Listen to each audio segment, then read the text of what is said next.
Live from New Delhi, you're watching DD India News Hour, India's voice to the world. I'm Ramesh Ramachandran. Coming up in the next hour,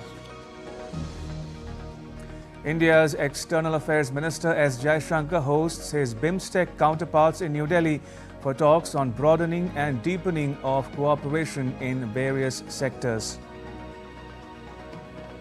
A former US speaker, a Hollywood actor and two lawmakers join an ever-growing chorus of voices calling for US President Joe Biden to end his re-election campaign. NATO summit promises Ukraine $43 billion in aid and an irreversible path to membership of the Transatlantic Military Alliance. And in football, England's dream run at Euro 2024 continues. Substitute Ollie Watkins' late winner downs the Netherlands to set up a clash against Spain in the final.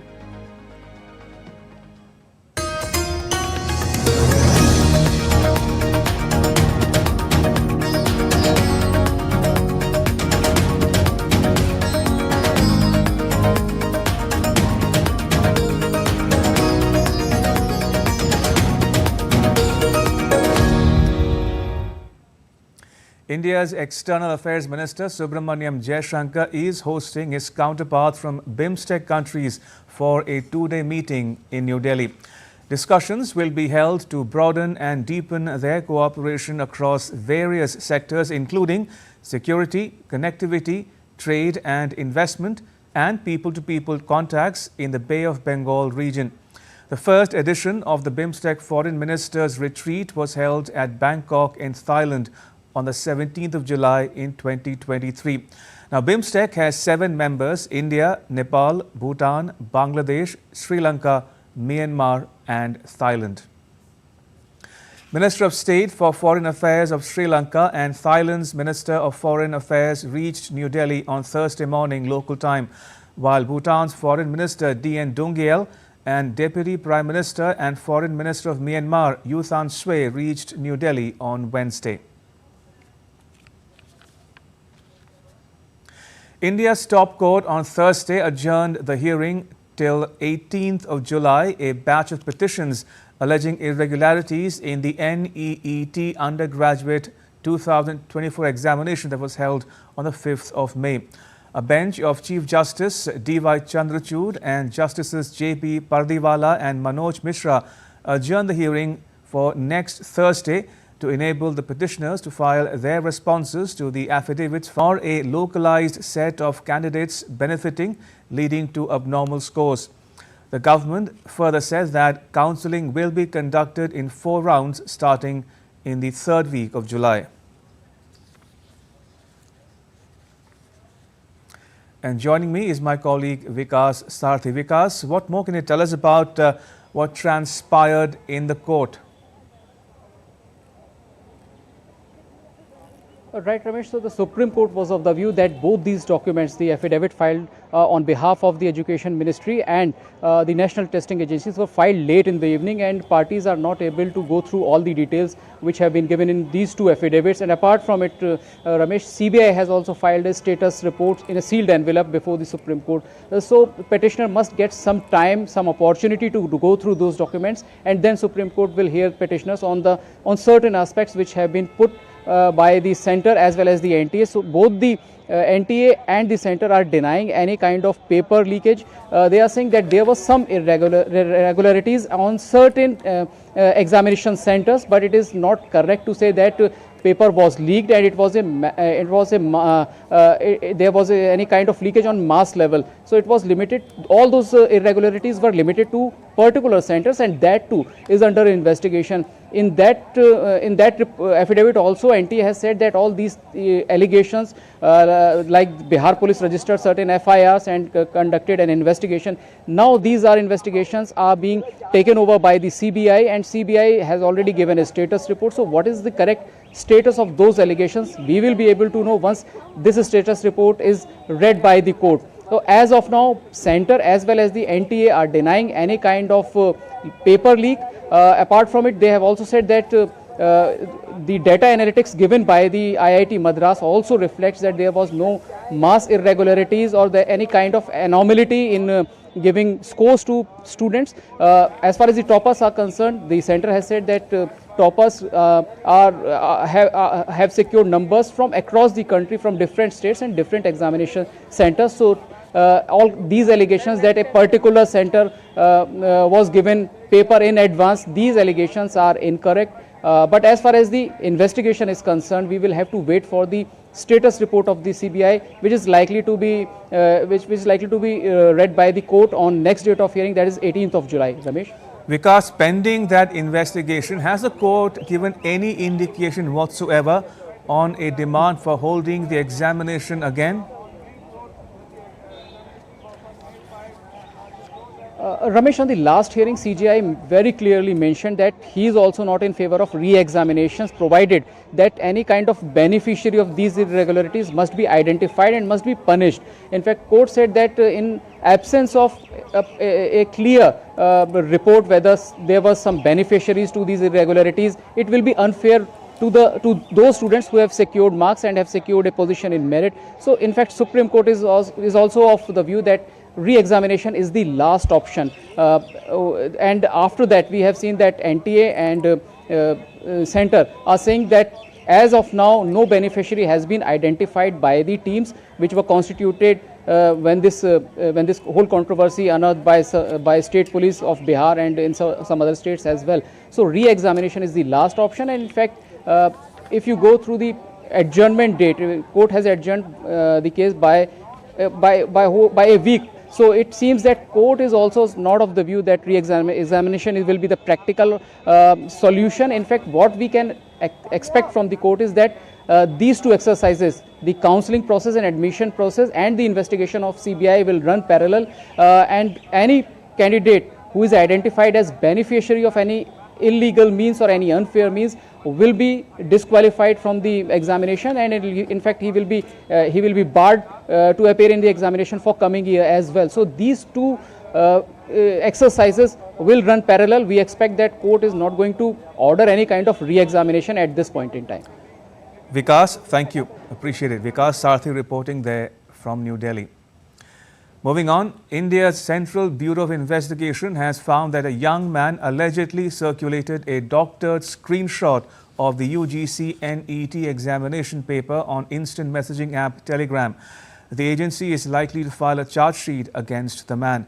The National Testing Agency cancelled the UGC NET examination on 19th of June, saying that the integrity of the examination may have been compromised. In Jammu and Kashmir, a search operation is underway in the forests of Doda and Kathua. Officials in Doda said police and Indian Army personnel were combing the Ghadi Baghwa forest area to hunt down two terrorists who were believed to have been injured in an encounter that occurred on Tuesday. Indian security forces have also started search operations in Basantgarh and nearby areas of Udhampur. They're using high-tech gadgets, drones and a chopper for the search operation that started after Wednesday's suspicious movements and gunfire in the area.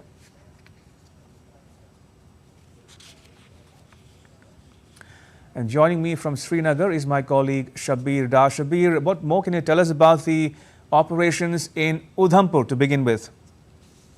Yeah, in Udhampur, there is the police is saying that there is no terror incident. Actually, what happened yesterday evening, is because Jammu is in a heightened security, measures have been taken, and the guard of police picket observed some suspicious movement in the area, and as a precautionary measure, he opened some preventive, fires, and which after that the troops of army and police rushed to the spot, and the search operation was conducted. And finally, today, the police said that no terror incident actually happened. It was a response by a sentry who observed some suspicious movement. So this is indicative of the fact that entire Jammu is in heightened security measures. We already know that in Kutwa and in Doda, quick response teams of the Indian Army, 37 quick response teams have been deployed. These measures are actually to ensure the effective and swift counter-terrorist measures to see that the terrorists who got injured in Doda encounter, it is believed that 2 terrorists actually received the fire in the initial exchange of fire, and these terrorists are hiding somewhere in the forests. So the combing operation is going on. Modern technology is being used, including drones and high-end technology, and forests are being flushed with the lot of troops to ensure that the caves, which is believed that the terrorists might be hiding in caves, because in that area the topography of the area is such that it is dense foliage and caves and ridges in the area. So modern technology is being used. The footprint is being increased in the area. A lot of troops are being redeployed and deployed to ensure that the terrorists who come from the other side or who might have infiltrated to this side, they hit and run back. Here, that is to be ensured that no terrorists from now onwards will be able to repeat these terror incidents, because we have seen in past month around 5 such terrorist incidents happened in the area where the terrorists came and hit the army convoy and left after that. So now it is the heightened security measures in place in the entire Jammu region to see that no terror incident happens again. All right, we leave it at that. Shabbir Dar in Srinagar, thank you. Appreciate it. India's Prime Minister Narendra Modi has returned home after his successful 2-nation visit to Russia and Austria. In Austria, he witnessed an amazing rendition of the Indian national song Vande Mataram by Austrian artists, while Indian origin conductor and composer Vijay Upadhyay was the man behind the Western classical rendition. In an exclusive interview to DD India, Upadhyay said that India and Austria can create a fusion of ideas. When Prime Minister Narendra Modi landed in Austria, he got a very unique, different reception, a musical, melodious reception, which was presented by the Vienna University Philharmonic, a rendition of Vande Bharat. And we have the composer with us now, or the conductor rather of this now. We have Vijay Upadhyay, who's also himself of Indian origin and has been director there for more than 20 years. Thank you for speaking to DD India. What can you tell us about how this entire idea of surprising the Prime Minister came about through this sort of a composition and this sort of an arrangement of 50 students of yours? Well, first of all, as we got to know at a short notice that the Prime Minister is coming, and so we tried to create something which is a very well-known Indian piece and which can also have a layer of European color to it. So Prime Minister has come after 41 years, Prime Minister of India to Austria. It's a small country, and how can we make an effort to give him a warm welcome here? And it went viral completely around the world, and a lot of other people like Ricky Kedge also praised it very, very profusely. But what did the Prime Minister have to say? Because I believe he applauded after, listening to the entire rendition, and then had an interaction with you and your students as well, who sang and played for him. Yes, I was actually a little apprehensive in the beginning if he would like it, or I was thinking, this poor guy is coming tired from Russia, how will it be? But then he was very interested and and he said it was very good. And he also asked me about the students, if they are full-time, part-time students. And they also asked me, naturally the most important, the thing that it interested him was that where am I from? And so when I said I'm from Lucknow, he said that he's also from UP. That is how this sort of a music to the ears situation is created, where India and Austria can progress on multiple fronts. A fusion of many, many ideas and initiatives can take place, and a lot of progress can be made.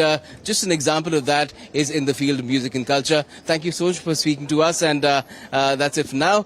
With camera person Rakesh Kumar, Gautam Roy in Vienna, Austria for DD India. Take a look at what else is making news in India. India's Petroleum and Natural Gas Minister Hardeep Singh Puri inaugurated a premier 2-day upstream sector conclave in New Delhi on Thursday. The event aims to unlock India's untapped upstream hydrocarbon resources sustainably. The minister launched Hydrocarbon Efficiency and New Energy and unveiled the 31st edition of India Hydrocarbon Outlook for 2023-24. In a bid to boost self-reliance, India's Defence Research and Development Organization has awarded 7 new projects to industries under a Technology Development Fund scheme for various requirements of the country's armed forces and aerospace and defence sectors. The indigenous development of technologies will strengthen the military-industrial ecosystem. Still to come on DD India News Hour. Gaza ceasefire talks continue in Doha with Egyptian, US and Israeli officials in attendance. Israel's military completes a 2-week operation in Gaza's Shajaya district, destroys 8 terrorists' tunnels. And Ukraine claims to shoot down Russian drones, no casualties reported.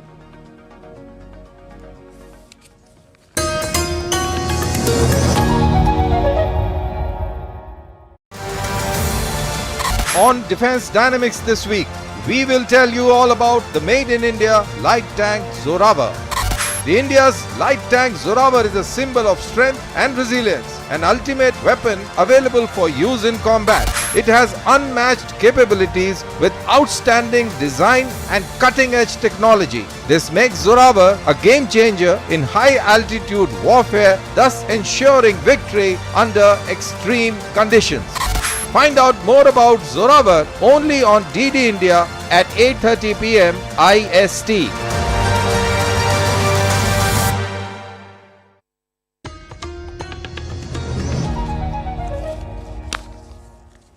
You're watching DD India News Hour. I'm Ramesh Ramachandran. Pressures only mounting on US President Joe Biden to end his re-election campaign. The latest to join the ever-growing list of skeptics are former US Speaker Nancy Pelosi, actor George Clooney and 2 sitting lawmakers from the Democratic Party. US President Joe Biden has been busy meeting NATO leaders and rallying them around to announce continued support for Ukraine.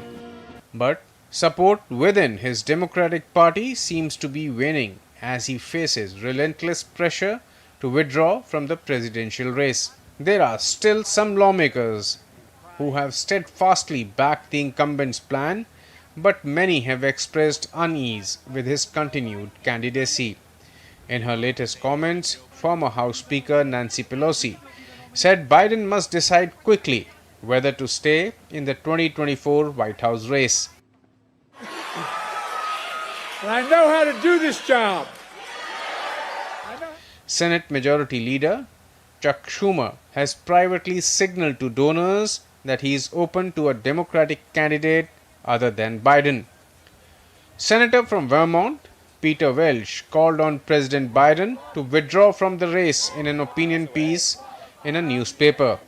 He is the first Democratic senator to call on Biden to step aside as a candidate. The list seems to be getting longer.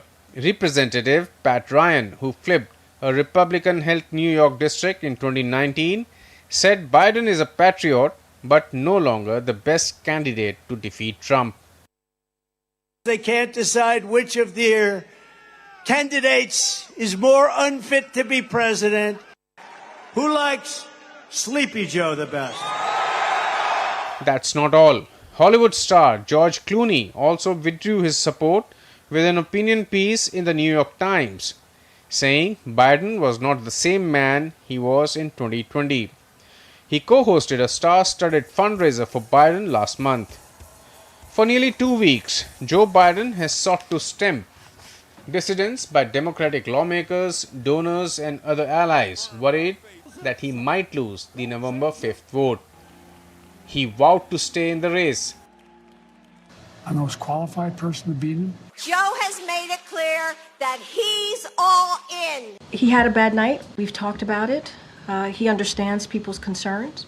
The president is extremely effective. Some Senate Democrats are expected to express their reservations in a meeting with Biden on Thursday.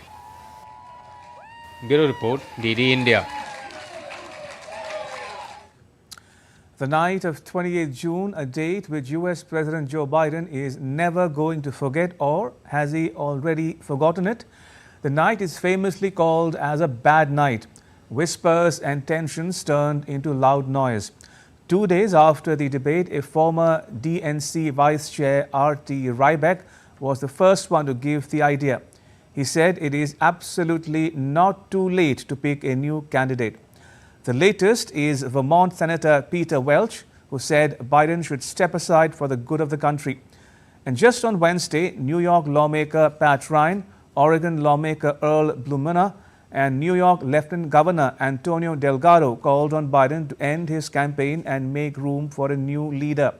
On Monday, Washington lawmaker Adam Smith expressed his displeasure, clearly saying that he is not the best person to carry the Democratic message. On Tuesday, New Jersey lawmaker Mickey Sherrill asked Biden to declare that he won't run for re-election. Last week, on 3rd July, lawmakers from Minnesota, Texas, Illinois, Massachusetts and Arizona said that it is Biden's responsibility to get out of this race. Now, all this leads towards forcing Biden to end his re-election bid, and if it happens, would be unprecedented in US election history, though there is still a huge support for Biden among Democratic Party's lawmakers. Meanwhile, Biden returned to the campaign trail on Wednesday, rallying a key constituency of labor union leaders. Now, labor union votes were key to Biden's win in the states of Michigan, Pennsylvania and Nevada in 2020. So, folks, I've never been more optimistic about America's chances, not because of me, but because of what we're doing together. I really mean it. We're better positioned than any country in the world to own the remainder of the 21st century because of union labor. Republican presidential candidate and former US President Donald Trump will announce within days who he has chosen as his nominee for vice president. The decision is likely to be announced at the Republican Party's convention beginning next Monday in the state of Wisconsin.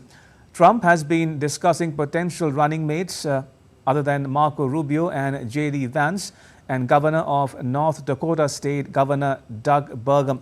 While campaigning in the city of Philadelphia last month ahead of his debate with Biden, Trump claimed that he had in mind the name of his would-be running mate.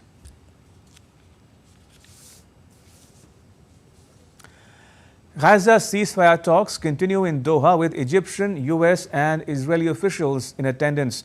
But Hamas warned that a fresh Israeli assault in Gaza could jeopardize the negotiations. William Denzel reports from Iraq's capital, Baghdad. Heading into these talks in Doha, there was an increased sense of optimism, largely after Hamas officials in recent days stated that they'd be willing to drop a previous key demand for them, that Israel accept a permanent ceasefire as part of these talks. We've also heard recently from Israeli Prime Minister Benjamin Netanyahu speaking to a US envoy, saying that Israel would be committed to securing a ceasefire if its red lines were accepted. Those include ensuring that no Hamas fighters in the south of the Gaza Strip make their way further north, also to do more to clamp down, as they see it, of the arms transfer through the Egyptian border crossing into the Palestinian enclave. Another key issue for Israel heading into these talks, Benjamin Netanyahu saying that Israel wants the ability to resume fighting in order to meet its goals set out. However, there is a sense of concern as well, especially after Israel began its fresh assault around Gaza City, with Hamas saying that renewed fighting in that area risked totally derailing these ceasefire negotiations and risked taking them back all the way to square one. Mass attack on Israel on October 7th. Since then, an estimated 38,000 Palestinians in Gaza have been killed, according to the Hamas-run health ministry. The international community says a ceasefire is imperative, and aid agencies warn that the humanitarian situation in the Palestinian enclave continues to deteriorate. William Denslow in Baghdad reporting for DD India. Meanwhile, civilians continue to flee Gaza City even as the Israeli military announced that its troops had completed a 2-week operation in Gaza's Shajaya district, and withdrawn from there. It destroyed 8 tunnels that contained weapons and communication equipment. On the last day of the operation, Israeli soldiers encountered a terrorist cell and engaged them in a close combat.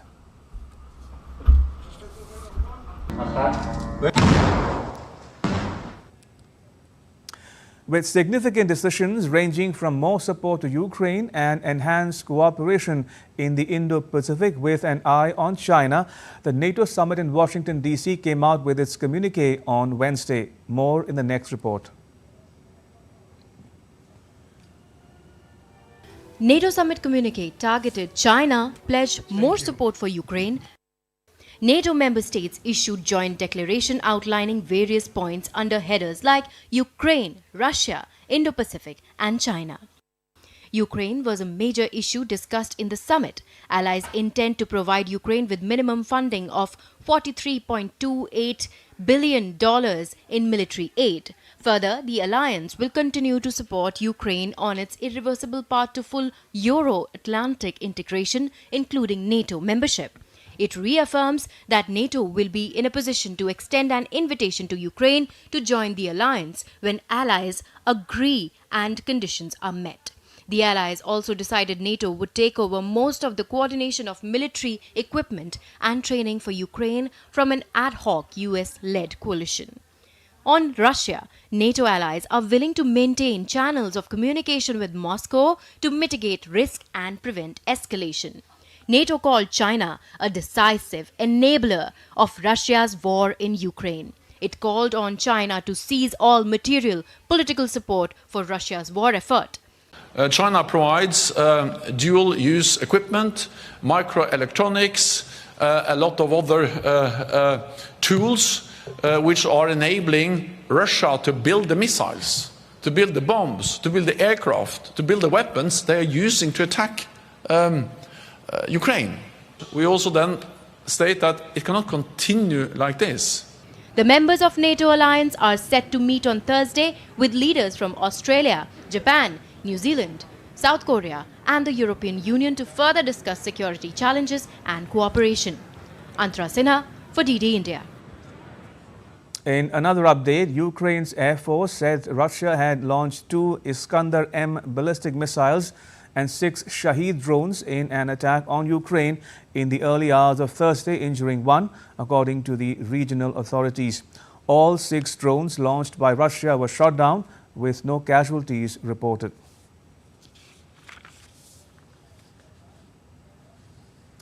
Still to come on DD India News Hour. A Japanese Navy destroyer makes a rare entry into China's territorial waters near Taiwan. Police in Australia charge a man with murder following a house fire in Sydney that killed 3 children. And heavy rains continue to create havoc across Mexico and China.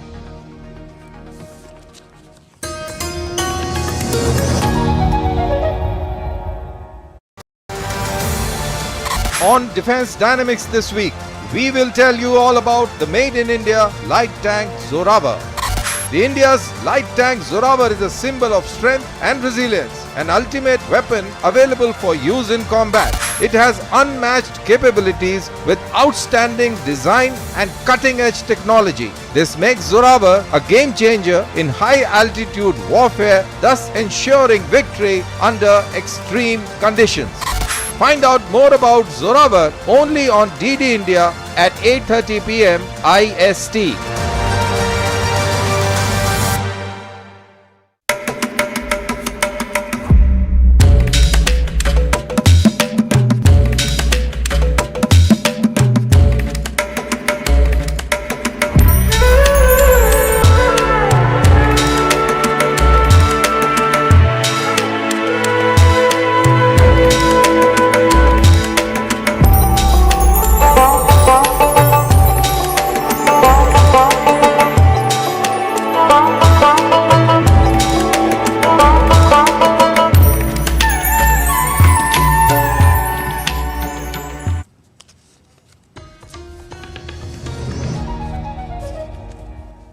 You're watching DD India News Hour. I'm Ramesh Ramachandran. A quick recap of the headlines.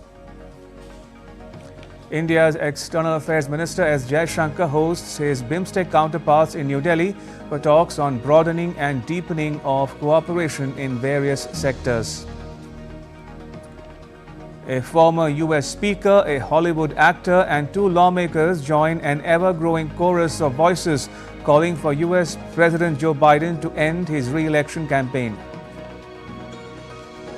NATO summit promises Ukraine $43 billion in aid and an irreversible path to membership of the Transatlantic Military Alliance.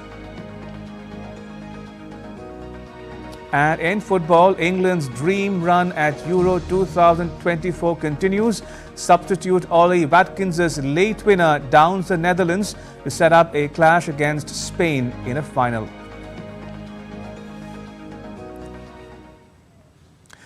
India is optimistic about closing a long-awaited trade deal with the UK, but the country's Commerce Minister Piyush Goyal has asked Britain not to impose a deadline for negotiations. According to a report by a British daily newspaper, the Commerce Minister said in past discussions both the parties have agreed on most of the issues they discussed. The minister said that a deal may close soon. He also said that India believes that there should be no deadline for negotiations. Talks between India and the UK for a trade deal have been on since January of 2022.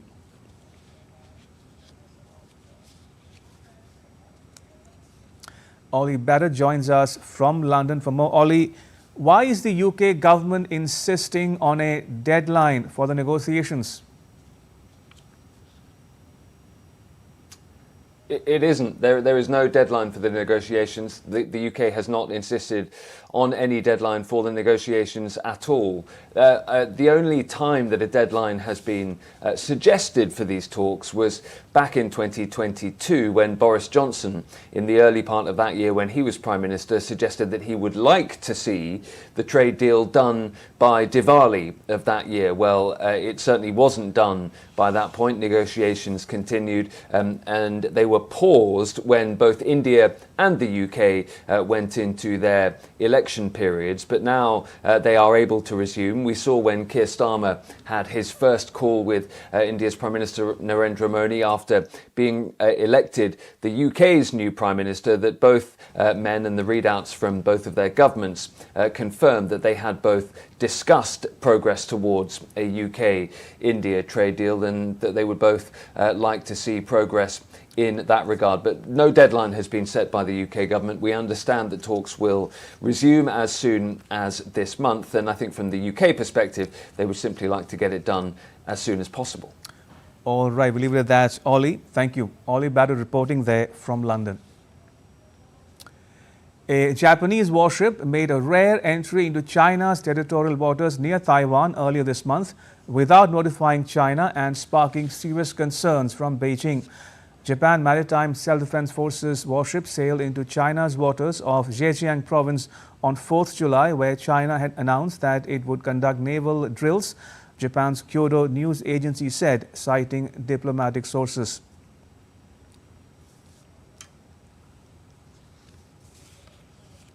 China's Coast Guard and naval vessels have entered Japan's territorial waters, including June last year when Tokyo lodged a protest against Beijing after the Chinese Navy sailed into Japanese waters near Yakushima Island. In December, the Chinese military said a U.S. Navy ship illegally entered waters adjacent to a disputed South China Sea atoll that has recently seen several maritime confrontations with neighbors, including the Philippines. Still photographs released by Japan's defense ministry showed what it said was a Chinese aircraft carrier at sea off Japan's southwestern Okinawa region. Japan's defense ministry said the aircraft carrier was located 500 kilometers south of Miyako Island in Okinawa. It said that 2 Japanese Navy ships were observing its movements while Japanese fighter jets scrambled in response to the aircraft launched by the carrier. And Chris Gilbert has more from Tokyo. Experts on both sides of the fence have said that Japan really better not do anything further from here to stoke tensions There have been new lines of communication opened over the past 6 months to a year as both countries slowly open up and resume diplomatic talks following on from the pandemic. You mentioned the UN Charter on the Sea before and the right of innocent passage. The SDF, Japan Self-Defense Force, has said effectively that they allow foreign militaries and navies to sail through their waters under the use of innocent passage, and so they effectively thought they could do the same thing. In this case, China is saying there is a domestic law in place that you have to get permission before sailing through the waters, through its waters. And so really who is right and who is wrong in this case, it doesn't really matter as much as the overarching picture is you painted, which is that there is ongoing repairs being made in diplomatic talks, and a lot of questions are being raised about why the Self-Defense Force was provocative, if it was provocative, and what exactly happened. As Taiwan detected 66 Chinese military aircraft and vessels around the island on Thursday, Taiwan's President Lee Ching-te has said that China's threat to regional stability continues to increase. Taiwan's defense ministry has said that it was closely watching Chinese military movements after a surge in warplanes joined drills with China's Shandong aircraft carrier in the Pacific. The Chinese military exercises coincide with a NATO summit in Washington, D.C., where a draft communique says China has become a decisive enabler of Russia's conflict effort in Ukraine, and Beijing continues to pose systemic challenges to Europe and to security. The Chinese carrier passed close to the Philippines on its way to the Pacific exercises. Meanwhile, the Philippines on Wednesday expressed concern over China's deployment of a carrier strike group in the Philippine Sea. Meanwhile, videos released by Taiwan's Coast Guard on Thursday showed what they said were Chinese Coast Guard ships entering prohibited waters around Taiwan's frontline islands of Kinmen.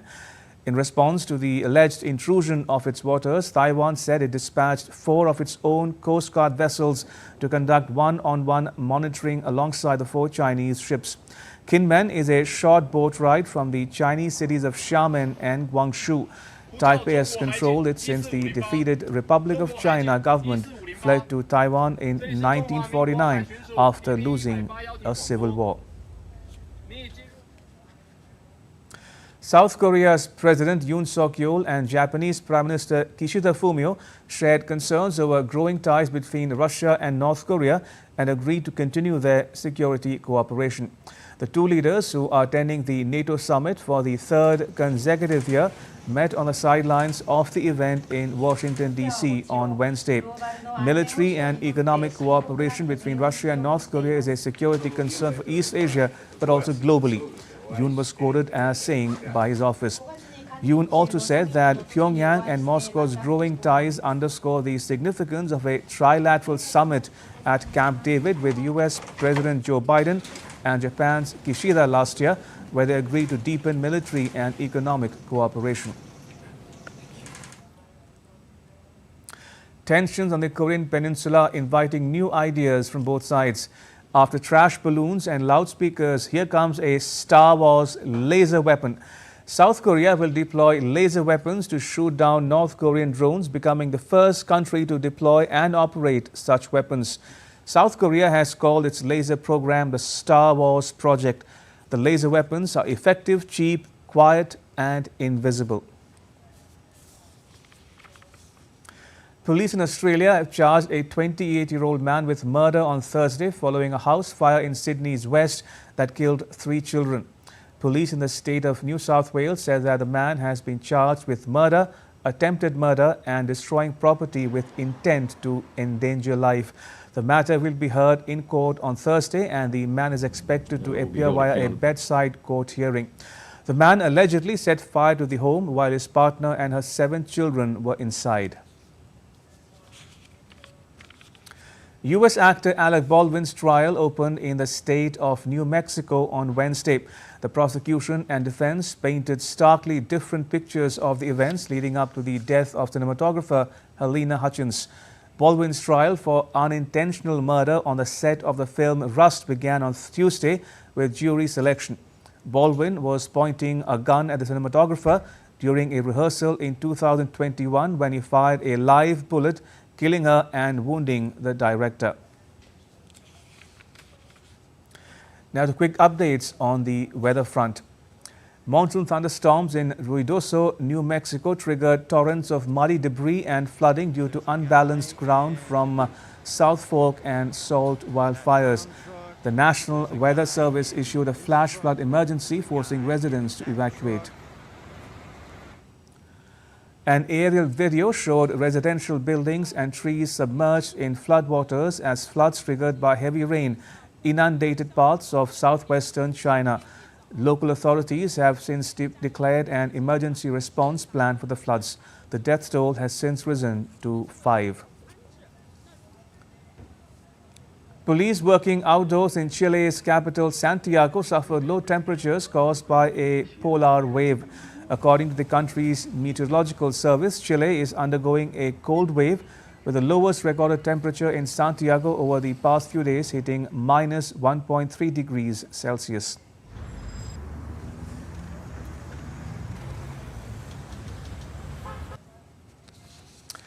Right, now take a look at what else is making news around the world. The 10th meeting of the border defense leaders of the Shanghai Cooperation Organization member states was held in Shanghai on Wednesday. Representatives of SCO member states reviewed and approved the 2025 work plan for the expert group of border defense departments and signed the minutes of the meeting. In Spain, renters have turned to charity as social housing shortage and tourist boom spurs a crisis. There's a growing number of Spaniards who have found themselves priced out of the market amid a shortage of social housing and regulations that deter long-term rentals. Flats are being provided on rent to charities working with the homeless. The housing shortage has been exacerbated by a boom in holiday lets on platforms such as Airbnb and Booking.com. As many as 48,000 people are on a waiting list for social housing in Madrid. A research has been conducted in Israel focusing on nerve cells of bats and their role in encoding details about other individuals. The bat brain study could help human mental health, as found by the researcher, who plans to continue his research on the brain during naturalistic behaviors with similar findings in humans because of the structural similarities between bat and human hippocampi. If you found it difficult to choose cosmetic products, AI robots in South Korea can help you. South Korean cosmetics giant Amore Pacific has developed a robotic arm-based AI-powered makeup manufacturing system that can now help you find cosmetics tailored to your needs. Reservations are fully booked by customers who want skin and lip products customized for them by this latest technology. And still to come on DD India News Hour. The largest labor union at Samsung Electronics in South Korea declares an indefinite strike. Colombia edges Uruguay to set up a Copa America final against Argentina.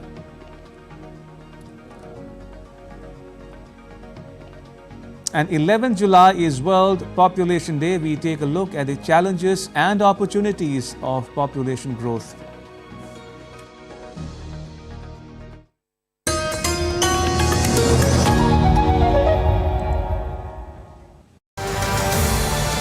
On Defense Dynamics this week, we will tell you all about the Made in India light tank Zoravar.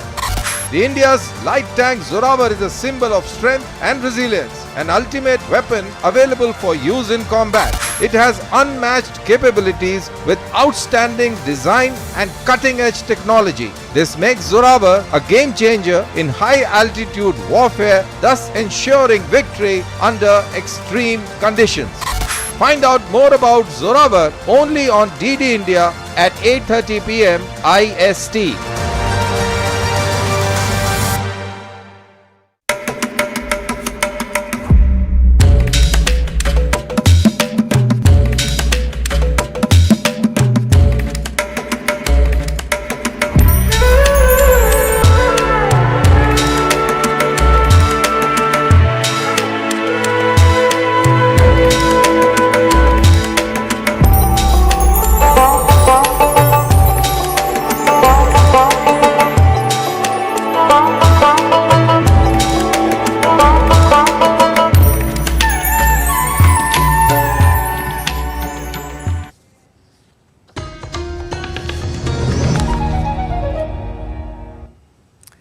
watching DD India News Hour. I'm Ramesh Ramachandran.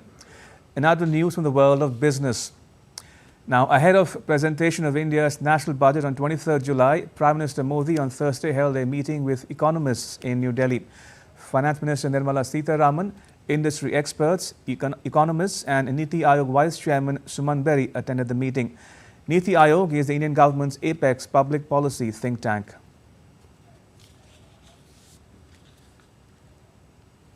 Sri Lanka's state-owned enterprises restructuring unit has announced that 8 parties have qualified to bid for Litro Gas Lanka and Litro Terminals Private Limited. The approved bidders include Bharat Petroleum Corporation of India. Litro holds the largest market share in Sri Lanka's duopoly LPG market that is mostly focused on domestic gas supplies. Ahmed Moeen Faruqi has more. Your delegation, it's a 5-member delegation which has come to Sri Lanka, and you have had several meetings with key officials as well as Prime Minister of Sri Lanka, Mr. Dinesh Gunawardena. Could you elaborate more on your visit? Interactions were positive, and it was a very highly successful visit in that both sides could reach a broad agreement in terms of how the contours of this cooperation in personal administration and governance will be taken up.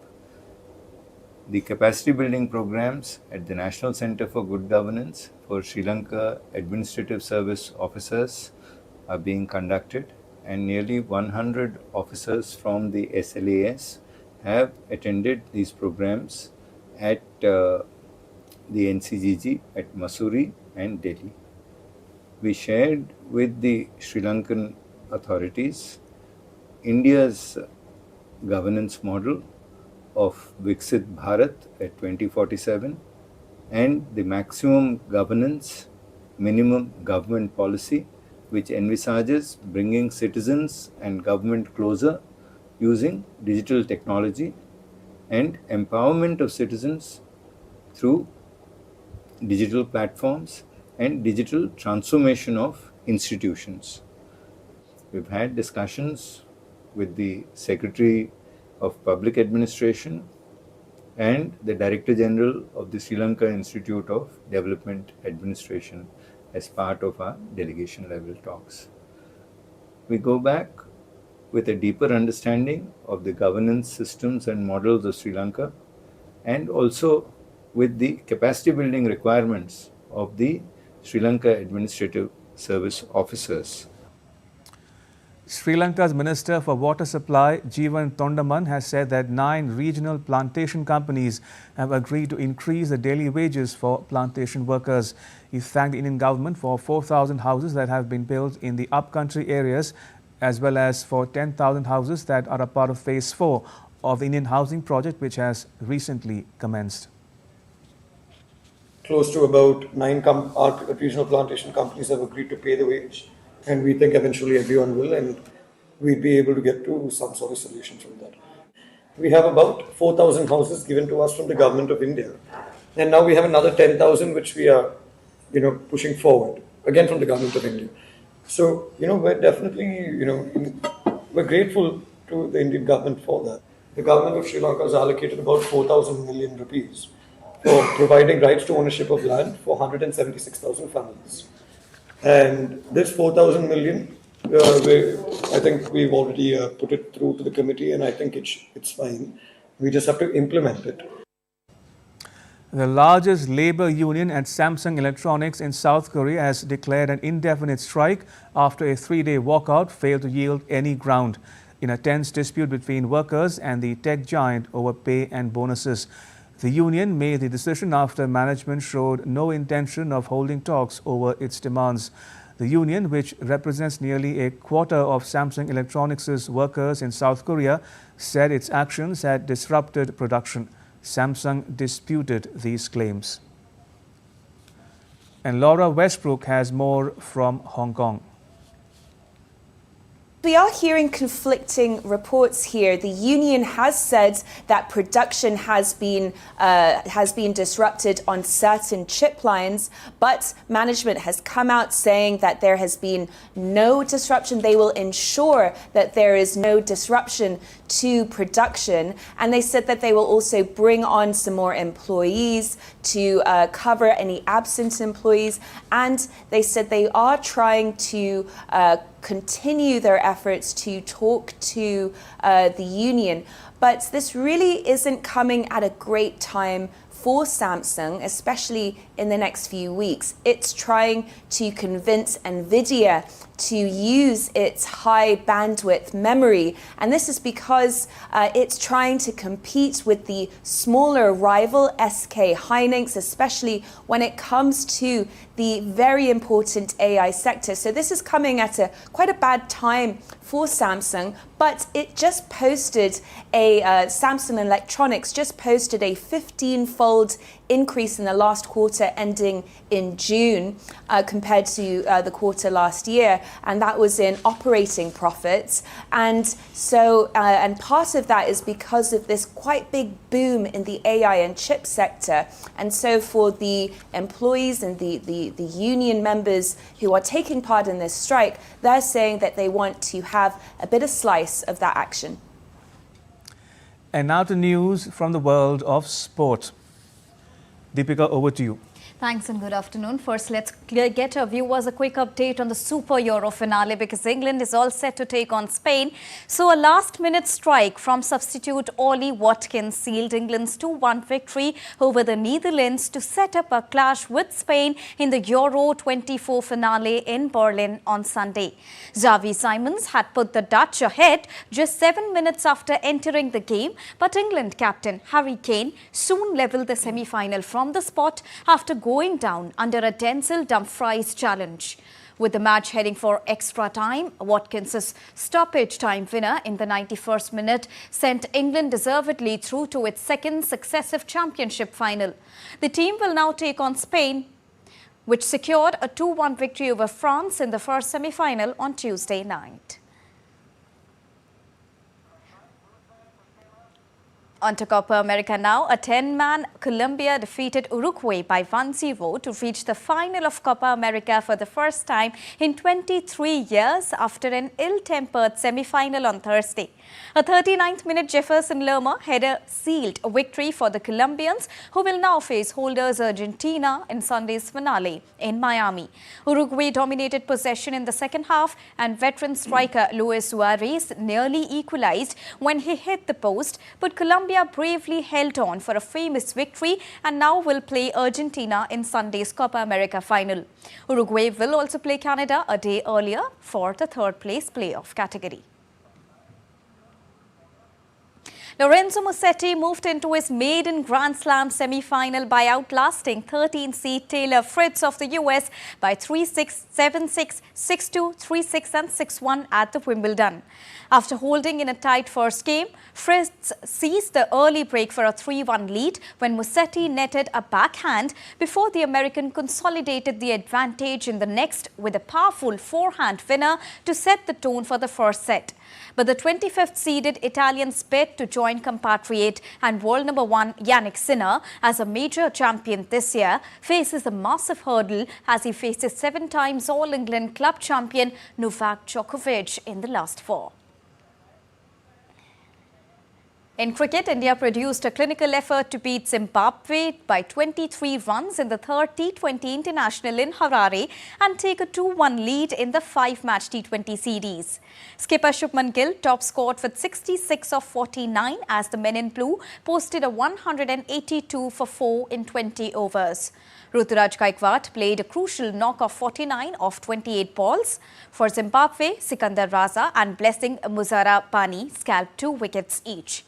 During Zimbabwe's chase, Washington Sundar returned figures of 3 for 15 in 4 overs to restrict the hosts to 159 for 6. The 4th T20 between India and Zimbabwe will be played on Saturday. So that was a quick wrap from the world of sports. Back to you. Thank you, Deepika. Appreciate it. And before we close, World Population Day or International Population Day is being celebrated on Thursday.